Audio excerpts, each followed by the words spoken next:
Hello everyone, welcome to back my channel. I hope everyone is having a wonderful day. Before starting the video, please go ahead and hit the subscribe button and give this video a thumbs up.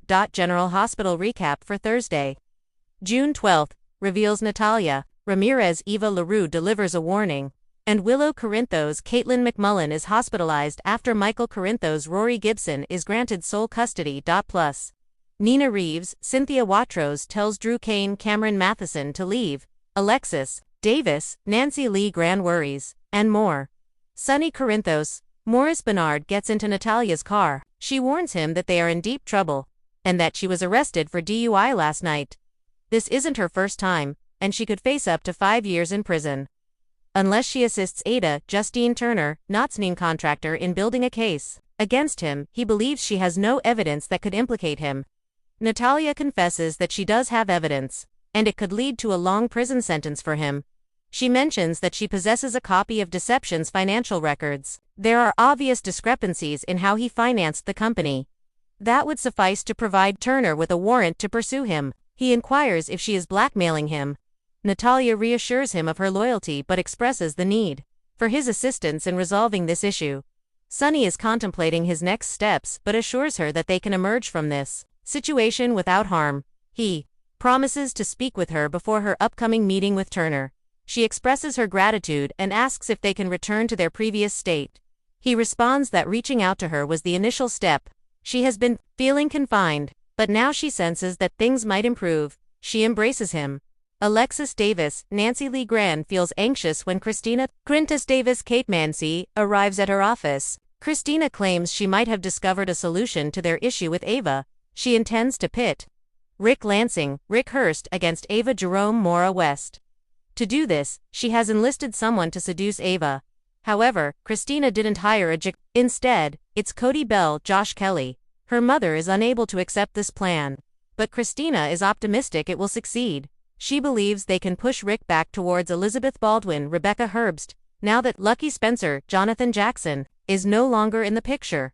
Although her mother disapproves of this strategy, Christina is convinced that Ava will become jealous and seek comfort in Cody's embrace. Alexis believes her daughter has yet to grasp the lessons from her errors. Christina maintains that her strategy carries no drawbacks. Her mother highlights that there are plenty of factors beyond their control. Yet Christina stands firm, claiming this is their greatest opportunity. Laura Spencer, Jeannie Francis then reaches out to Alexis and requests that she come to her office. After hanging up, Alexis informs Christina that it seems she will discover whether the mayor has uncovered the embezzlement. Ava is surprised when Cody arrives at her office, mentioning he might be able to assist her, gives her the sunglasses she forgot at the pool, and then looks at her gallery. She is curious about how he found out where to return them. He replies that everyone knows who she is. She doubts her reputation is good. He admits his isn't great either. As he looks around, he confesses he knows little about art but is interested. She would enjoy discussing it with him. Then they talk about a painting and its emotional effects, and he feels like he is meant to stay an unrefined fool. Ava enjoys a challenge, so does he. They discuss beauty, and she invites him to the wildlife photography exhibition she is organizing. He thanks her for the quick lesson on art and leaves. Cody meets Christina at her mother's office and shares details about his talk with Ava, mentioning that she owes him $1,000. Cody is confident he can handle this and inquires how far she wants it to go. Christina responds that it needs to extend to Ava leaving Rick. Cody then points out that there's a catch. While Ava is attractive, she is also a murderer. This means he will require a significant amount of hazard pay. She consents to this arrangement. Later, in her gallery, Ava calls Rick to check in and then picks up the sunglasses. Thinking about Cody. Liz and Laura meet in the mayor's office. Liz expresses regret for forcing Lucky to leave town. Laura doesn't hold it against her. She appreciates that the nurse understood what her son truly needed, although she cherished having him around. Her son will find more happiness helping others. Laura invites her to the penthouse to meet the family, and they discuss Martin Gray, Michael E. Knight, encouraging her to seek compensation for her accident. Liz prefers to move on from it after she leaves. Alexis comes in, and the mayor updates her about Martin pushing Liz to file a claim regarding her accident. Laura mentions that Liz isn't very interested, but inquires if the lawyer believes Liz might have a solid case. If so, she might persuade Liz to consider it. Alexis then leaves. Michael Corinthos, Rory Gibson, Carly Spencer, Laura Wright, and Jason meet Diane Miller, Caroline Hennessy at the courthouse. She confesses that the woman Michael had an affair with giving birth during the hearing probably didn't help his situation. In the courtroom, Willow informs Rick, Drew, and Nina Reeves that she encountered Michael in the park. They hardly had time to converse before they were summoned back. Michael and the others come in. In a whisper, Jason reassures him that he can be airborne with the kids just minutes after the hearing if needed. The judge calls the hearing to order. She approves the divorce and allocates their possessions. The judge observes that Willow has frequently relocated her children, even across state borders, and has not made any effort to facilitate contact between the father and the children. Willow has demonstrated a persistent and often unlawful neglect of her children, while Michael has exhibited the contrary behavior. The judge awards Michael full legal and physical custody, and a collective gasp of shock fills the room. Rick has to clarify to Willow that she is lost. Willow jumps up, pleading with the judge and imploring Rick to contest this decision. Willow lets out a piercing scream, insisting the kids should be with her, and cries out that this is unjust. Gasping and trembling, she pleads with Michael to inform the judge that she has erred. Diane guides him away. "Mommy!" Willow shrieks as she plunges into Nina's embrace. She shakes and weeps. And together, Drew and Nina help her out of the room. "You promised I would win," she stammers to Drew before fainting. Drew reacts overall like he's shocked she'd lose her composure like this. Michael hates Willow having the breakdown, but now he has to tell his children they can't see Mommy for a long time in the hall. Michael expresses how difficult it was to see Willow break down like that arriving at Carly's with her and Jason.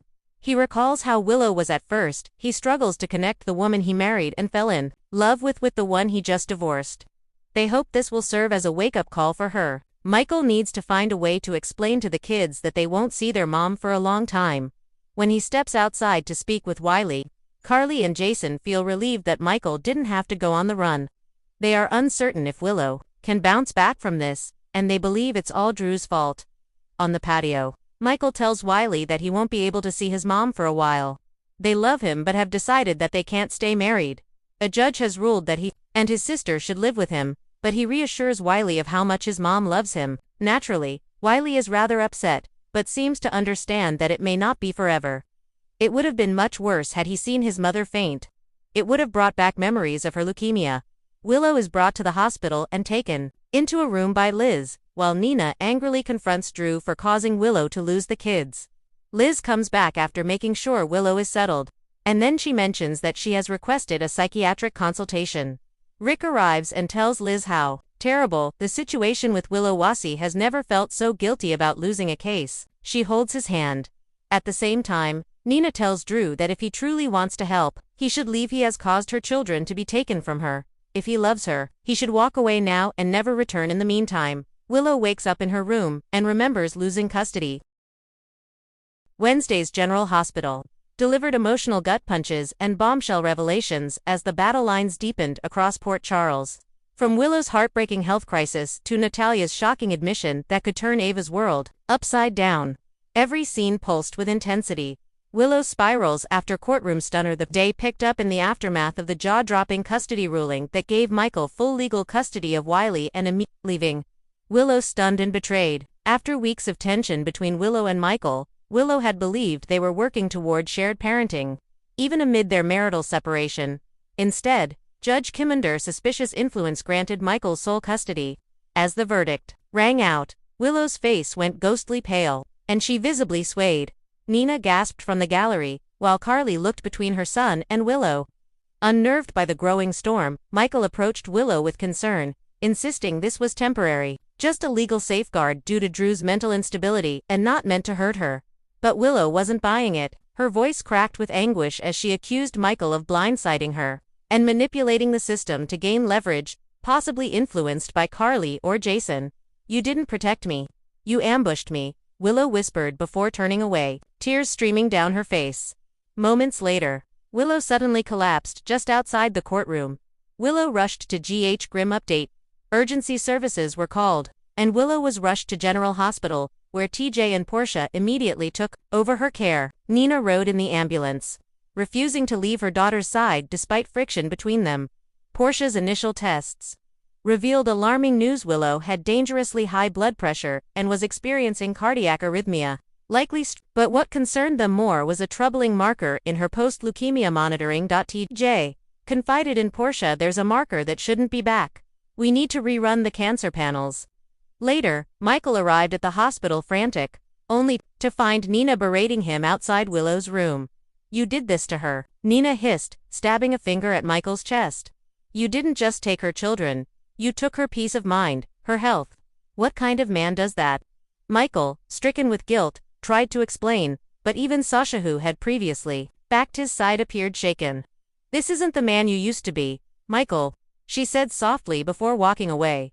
Jason begins to suspect foul play. Meanwhile, Jason met with Diane at Carly's request. Though Michael insisted he hadn't pressured the judge, Jason remained suspicious. Diane hinted something darker might be at play. The speed of that ruling, the language in the decision, it feels coordinated, Diane noted. Jason quietly asked Brick to investigate Judge Kim's recent communications. If someone else got to the judge, perhaps even Drew or an unknown third party, Michael may have been a pawn, not the mastermind. Back at Carly's house, she struggled to justify Michael's actions. He was trying to protect the kids, she told Jason. From who? The mother who almost died saving them, Jason replied sharply. Jason's loyalty to Willow, still lingering from their bond when she was Wiley's adoptive mother, seemed to stir something deeper.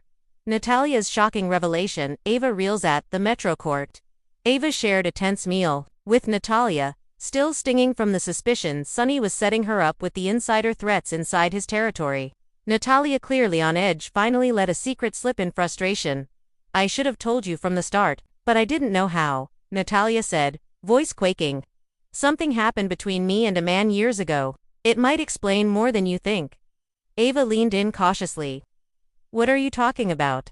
Natalia dropped the bombshell. "I had a child, a daughter. I gave her up for adoption. Her name wasn't Natalia then. And her father, he was Victor Cassidy." Ava's wineglass clattered to the table as her hands shook. "What did you just say?" Natalia tearfully confirmed it. "I was young and scared. I didn't know who Victor really was until it was too late. I ran, disappeared, changed my name, but I think someone knows. Someone from the old WSB files. Maybe even Sonny." Ava was stunned. The implications were massive. If Sonny or someone close had learned Natalia's true identity and her Cassadine connection, it could explain why Ava had been getting mysterious warnings and surveillance threats. Natalia begged Ava to keep it quiet, fearing blowback for both of them. But Ava's mind was already spinning. "You don't just walk away from Victor Cassadine. Someone always comes looking." Christina steps in for Willow and lashes out at Michael. Back at GH, Christina rushed to Willow's side, ignoring Michael entirely. She cradled Wiley and comforted Amelia, fiercely protective of Willow's rights as a mother. When Michael tried to offer an olive branch, Christina's anger boiled over. "You used the courts like a weapon. You let your ego and your grudge twist what you had with Willow. And you're no better than Drew." Jason arrived just in time to pull Christina away before things escalated, but the look on Michael's face revealed deep regret, and a fear that he may have truly crossed a line he can't come back from. Portia drops a warning. Willow's health crisis deepens late in the evening. Portia updated Michael, Nina, and TJ with Willow's results. The news was worse than expected. "There's a marker in Willow's blood that suggests possible cancer recurrence. We're not confirming anything yet, but the stress from today's events may have exacerbated a dormant issue," Portia said gravely. Michael turned sheet white, barely able to speak. TJ urged them to be cautious but honest. Willow's body went through extreme trauma with the leukemia. Even a small setback could cause a relapse if not caught in time. Nina, tears streaking down her face, sat beside Willow and whispered, "You're not going through this alone. Again. Not this time." Closing moments, looming storms. Jason, now deeply suspicious of who's manipulating the legal system in Port Charles, vows to get answers even if it means exposing Michael or Drew. Willow, unconscious, murmurs something about Wiley and betrayal in her sleep. Tugging at Michael's heart, Ava gets a cryptic text. "Victor never forgets." She looks at Natalia in horror, realizing they may already be in danger. Sasha, outside the hospital chapel, prays quietly and pleads for strength for Willow, for the children, and for truth to come to light. Judge Kim, seen alone in a parking garage, makes a hushed phone call. "It's done. I hope this is the last favor I owe you. Coming up on GH. Will Willow's diagnosis reveal a full-blown cancer relapse? Who really blackmailed Judge Command? Why? How far will Jason go to uncover the truth behind the custody twist? And will Natalia's secret past come back to haunt not just her but the entire Cassadine legacy? Wednesday's General Hospital was a masterclass in layered drama, emotional tension, and secrets poised to explode. As the threads entangle, one thing is clear: Port Charles is bracing for an unforgettable summer storm. Thanks for watching this video, and please subscribe our GH News 24 YouTube channel for more update news.